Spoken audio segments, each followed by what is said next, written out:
Zaman Presiden Pak SBY, DPRD ini istilahnya masih lumayan lah, ada banyak biaya transport. Namanya lumsum. Tapi sudah 7 tahun ini hilang lumsum dari peredaran. Jadi sebetulnya sudah lama mau demo, Pak. Sudah lama mau demo, tapi nggak jadi karena hakim-hakim lebih dulu demonya dibanding mereka. Assalamualaikum warahmatullahi wabarakatuh. Selamat sore, salam sejahtera untuk kita semua. Om Swastiastu, Namo Buddhaya, salam kebajikan. Bismillah, alhamdulillah, wassalatu wassalamu ala rasulillah, wala haula wala quwata illa billah. Rabbis shrahli sadri wa yassirli amri wahlul 'uqdatam min lisani yafqahu qawli, amma ba'du. Yang kita muliakan, kita cintai, kita banggakan, Bapak Menteri Pertahanan Republik Indonesia, Presiden terpilih Republik Indonesia, Bapak Jenderal TNI Purnawirawan Prabowo Subianto. Semoga Allah senantiasa memberikan kesehatan, umur panjang, kekuatan, kesuksesan memimpin bangsa Indonesia. Amin ya robbal alamin. Yang saya muliakan, saya cintai, saya taati para kiai, para masyayikh, para asatid, para ibu nyai yang hadir yang saya muliakan. Mohon maaf Pak Prabowo, saya sapa beberapa hal supaya Pak Prabowo ingat, karena beliau-beliau di Bali menunggu kehadiran Pak Prabowo tapi tidak sempat hadir. Saat muktamar di Bali, beliau-beliau sangat berharap bisa bertemu misalnya Al-Mukarram Kiai Marzuki Mustamar, Al-Mukarram Kiai Syihab, Al-Mukarram Kiai Badawi, Al-Mukarram Kiai Arifin Junaidi, Al-Mukarram yang memimpin doa Kiai Kafabe Makhrus Ali, Gus Salam paling viral di kalangan NU, didampingi Gus Fahim, calon Ketua Dewan Syuro 2029. Dan seluruh para kiai, para ulama, Ibu Nyai Ju, pengasuh pondok pesantren Asem Bagus Situbondo, Ibu Nyai Ju Fawaid As'ad, dan seluruh Ibu Nyai yang tentu tidak bisa kami sebutkan. Kiai Jazuli, Kiai Imam Jazuli, Kiai Imam Jazuli. Ini juga kiai viral dari Cirebon. Yang saya muliakan, para ulama yang tidak bisa saya sebutkan satu persatu, seluruh jajaran Dewan Syuro, DPP PKB yang saya muliakan, seluruh jajaran Dewan Tanfid yang saya banggakan, para wakil ketua umum, sekjen, dan seluruh jajaran. Wakil ketua umum Pak Prabowo, saya perlu sampaikan sedikit, ada tambahan wakil ketua umum tenaga lama tapi baru, yaitu Pak Rusdi Kirana. Pak Rusdi Kirana kita jadikan wakil ketua MPR karena Pak Rusdi itu di PKB itu terkenal sebagai jembatan Republik Indonesia. Karena tanpa batik dan layan Indonesia tidak akan tersambung jembatan satu dengan yang lain. Jadi kita jadikan wakil ketua MPR supaya jadi negarawan, kira-kira begitu. Saya juga perlu garis bawahi untuk memperkenalkan tenaga baru wakil ketua DPR RI, Pak Haji Cucun Samsur Rizal. Ini selain anak buah saya, anak buahnya Pak Dasko.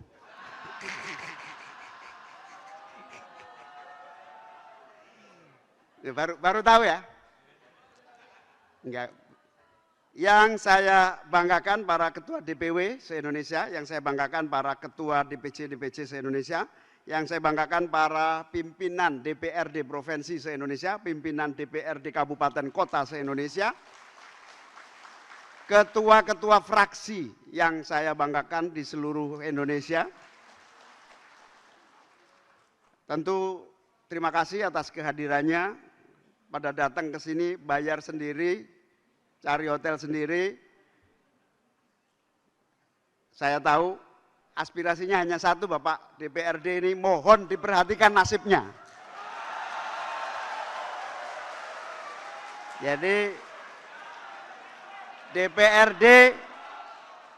DPRD ini sangat bersemangat ketika dapat kabar Bapak Presiden terpilih akan hadir.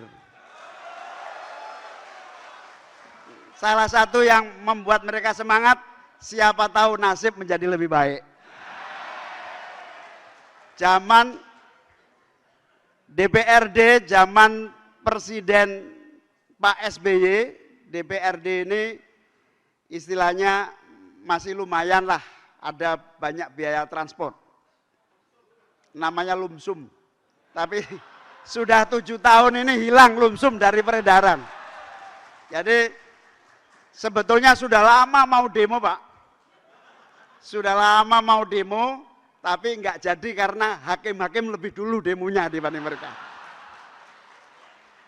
Jadi saya tahu ketika mereka saya undang dan sekaligus dapat kabar Bapak akan hadir, semangatnya luar biasa. Karena jadi ketika saya mengajak salah satu anggota DPRD ke rekreasi ke Thailand, melihat gajah putih, itu tiba-tiba gajah putihnya nangis. Saya cuma bilang, kok tahu ya kalau kamu DPRD, saya bilang gitu.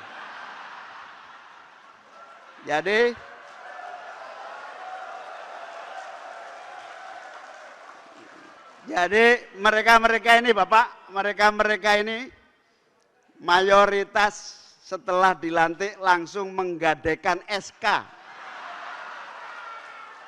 SK apa namanya itu? SK pengangkatan. Dan rata-rata mereka menggadaikan ke bank-bank yang bunganya amat sangat tinggi. Makanya saya dan beberapa teman membuat bank baru, namanya BMI, Bank Muhaimin Iskandar. Lalu baru-baru ini ada nama bank baru namanya BRI, Bank Rusdi Indonesia. Jadi mereka rata-rata tidak terlilit pinjol, tapi rata-rata terlilit bank-bank pemerintah. Jadi mohon Bapak untuk sebetulnya di level Menteri Keuangan sudah kami diskusikan panjang dan sudah no problem. Karena pada dasarnya kami meyakini sepenuhnya kalau DPRD se-Indonesia ini lancar tugasnya, terfasilitasi aktivitasnya dengan baik, insya Allah mereka dan pemerintah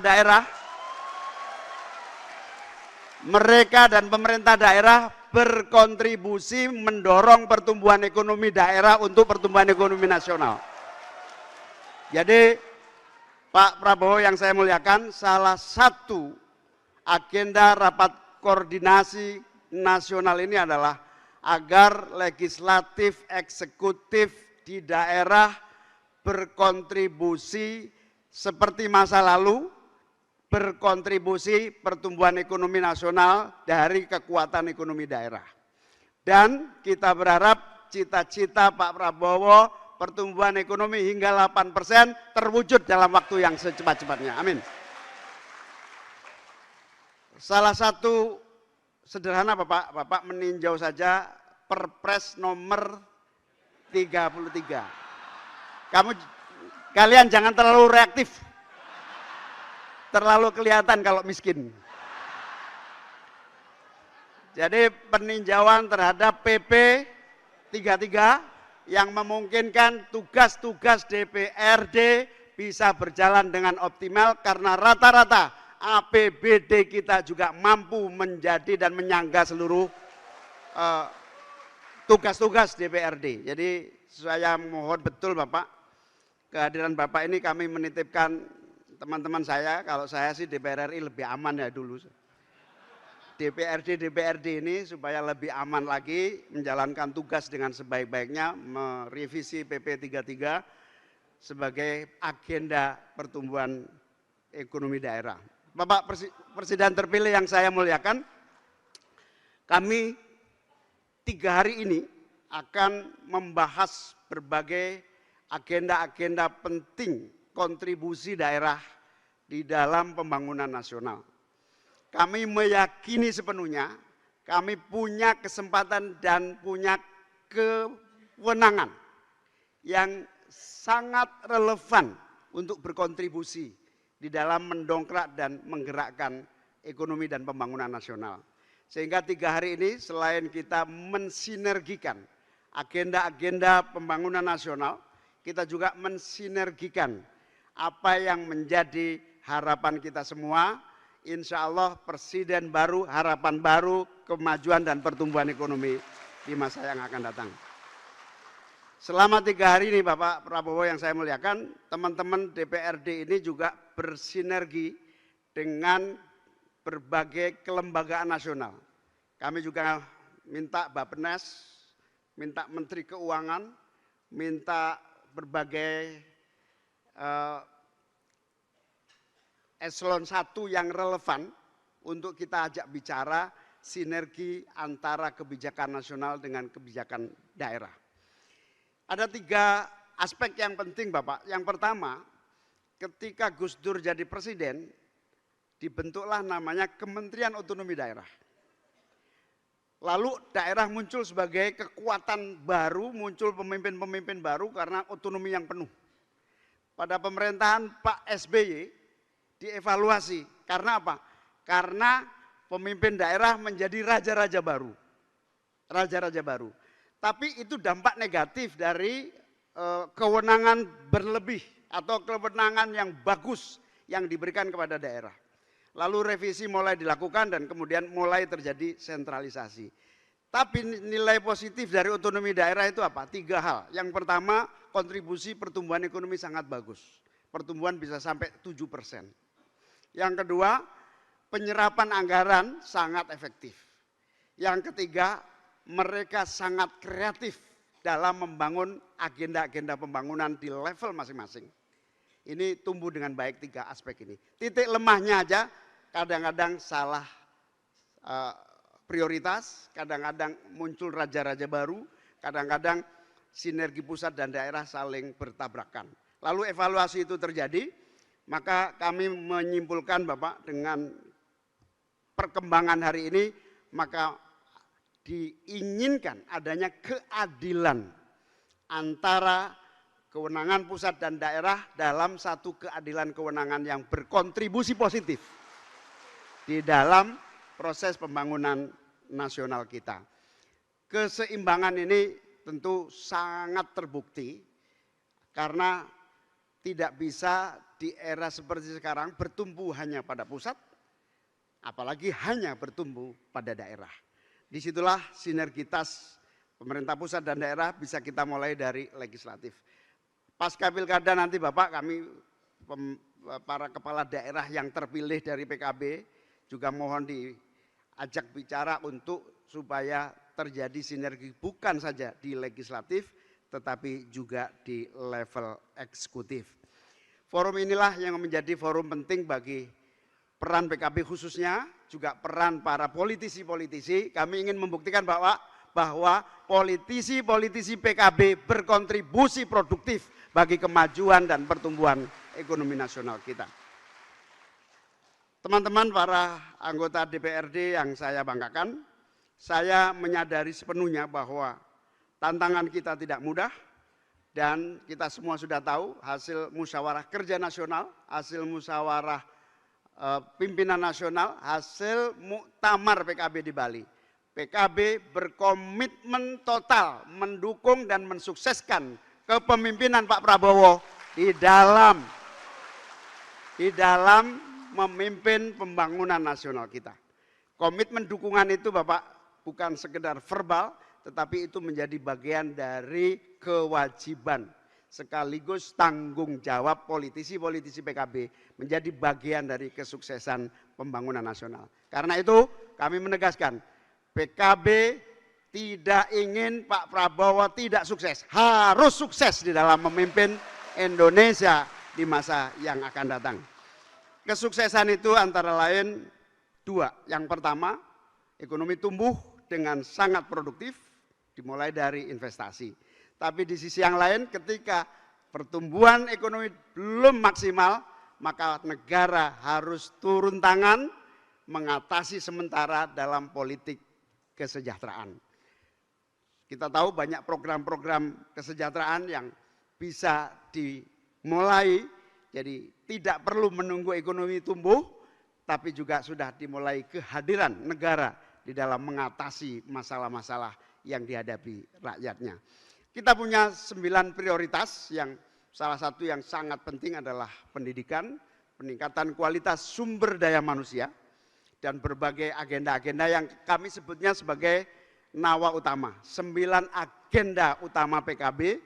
Di dalamnya termuat berbagai prioritas yang kami harapkan insya Allah ini semua tidak beda dengan Gerindra, tidak beda dengan Pak Prabowo, satu visi untuk Indonesia maju di masa yang akan datang.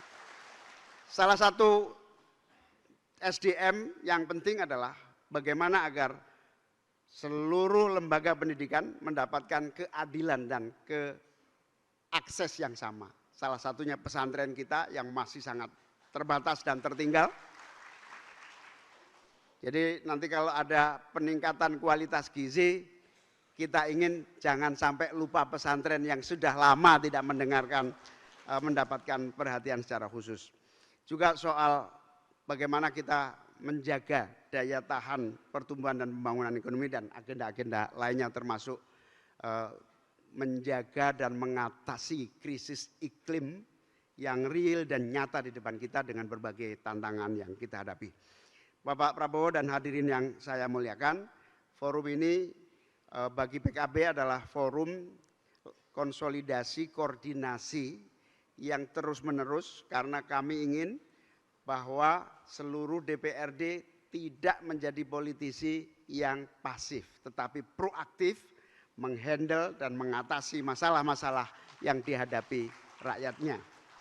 PKB ini tidak memiliki resources seperti partai-partai besar dan memiliki dana besar, tetapi saya yakin konsistensi, istiqomah, kemampuan kita melayani berbagai keinginan kita untuk terus memfasilitasi perjuangan NU yang ada dan tumbuh.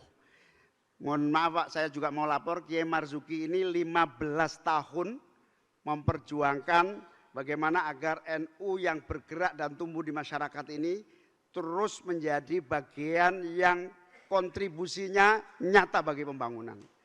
Meskipun tidak mudah, di NU itu akhir-akhir ini 20 tahun terakhir ini mendapat tantangan. Ada gerakan anti kunut, gerakan anti tahlil, gerakan anti sholawat. Tapi alhamdulillah 20 tahun terakhir ini bisa teratasi. Meskipun di kota-kota besar, nggak jauh-jauh, Jakarta Selatan saja, ternyata masih banyak pimpinan-pimpinan masjid yang melarang sholawat, yang melarang kunut, yang tidak memberi kesempatan kunut. Yang itu artinya bukan hanya Kiai Marzuki yang sudah 20 tahun kerja. Insya Allah kepemimpinan Pak Prabowo memberikan toleransi dan membantu terjadinya kemauan untuk berbeda pendapat, tetapi dalam keharmonisan dan saling menghargai. Itulah kontribusi kiai-kiai kita yang insya Allah sinergi bersama pemerintahan yang akan datang menghasilkan toleransi, persatuan, kedamaian, dan kesuksesan bagi pembangunan nasional di masa-masa yang akan datang. Amin. Itulah beberapa hal Pak Prabowo dan seluruh hadirin yang saya muliakan yang akan menjadi agenda rapat koordinasi nasional DPRD dan fraksi di seluruh Indonesia. Terima kasih atas kehadiran Bapak Prabowo, terima kasih Pak Dasko atas kehadirannya, terima kasih kepada semua sahabat-sahabat yang hadir dari berbagai daerah. Moga-moga langkah ini memiliki makna dan kontribusi positif bagi kemajuan Indonesia di masa yang akan datang. Karena kemajuan Indonesia bisa dimulai dari kebijakan dan keputusan kita. Salah satu contohnya, concern kita kepada pendidikan. Di semua negara maju, yang sepele aja, di setiap kota-kota besar pasti ada yang namanya tempat bermain anak dengan fasilitas yang memadai. Kita tidak pernah punya kepedulian itu. Kita minta misalnya nanti seluruh pemerintah daerah harus berkontribusi kepada tempat sarana permainan anak yang mencerdaskan, menyehatkan dan memberikan gambaran masa depan Indonesia lebih sehat dan kompetitif di masa-masa yang akan datang. Ini yang sepele, infrastruktur pendidikan. Infrastruktur pendidikan yang juga menjadi salah satu nanti keputusan dari rapat konsolidasi nasional kita. Terima kasih para kiai, para ulama yang berkenan hadir. Terima kasih Kiai Ubed, Rois Syuriah NU hadir bersama kita, terima kasih. Moga-moga Allah memberikan kesehatan kepada para kiai, para bunyai. Moga-moga kebersamaan kita bermakna bagi perjuangan Ahlus Sunnah wal Jamaah. Demikian, terima kasih pada panitia. Mohon maaf kepada para tamu apabila ada berbagai kekurangan dan kesalahan. Wallahul muwaffiq ila aqwamit thoriq. Wassalamualaikum warahmatullahi wabarakatuh. Waalaikumsalam warahmatullahi wabarakatuh. Waalaikumsalam warahmatullahi wabarakatuh. Terima kasih Bapak.